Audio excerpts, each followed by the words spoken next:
Hello po, magandang araw po sa inyong lahat. Nurse Armzed po ang inyong Mr. Woon. Marami hong nagtatanong sa atin dito sa TikTok at lagi po silang nagpapakita ng picture and even sa ibang social media account po natin at sinasabi nila, gagaling po ba to?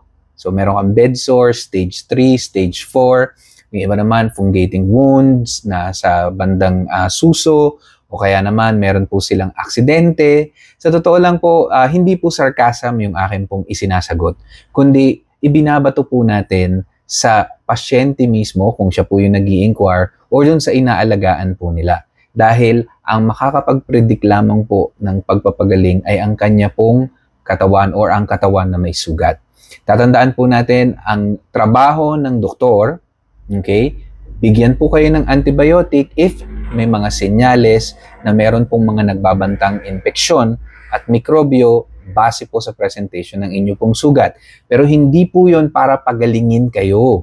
Okay? Katawan nyo pa rin po ang magdidikta. Kapag natanggal po ang mga mikrobyo o mamatay po yan doon sa antibiotic na ininom po ninyo base sa reseta ng doktor, malaki ho yung tsansa na mas mabilis po na magre-repair.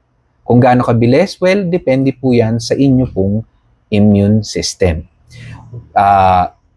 Through the course of getting your wound care, importante syempre na malaman po natin yung mga factors na nagpapadelay ng wound healing na paulit-ulit ko pong sinasabi. So syempre, yung mga iniinom po natin mga medication, kung kayo ay nagki-chemotherapy, meron kayong steroids na iniinom, meron po kayong ibang mga gamot, kagaya ng warfarin, nagda-dialysis kayo. So malaking factor po yun, or nag-radiation therapy kayo. Siyempre, hihina po ang inyong immune system at mababawasan po yung activity. Kung meron kayong manas, yan.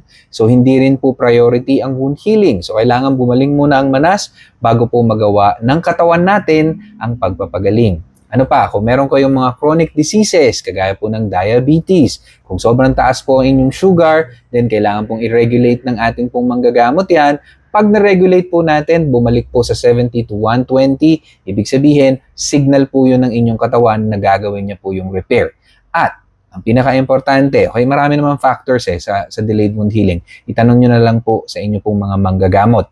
At ang pinaka-importante, wag ho nating isipin na yung ipinapahid po natin, yung inilalagay po natin ng mga foam dressing, alginate, hydrogel, yun po ay nagpapagaling ng sugat. Hindi po. It makes the wound environment friendly and prepare for wound healing. So in short, katawan pa rin po ng pasyente ang gagawa ng repair, hindi ang dressing na inilalagay po natin.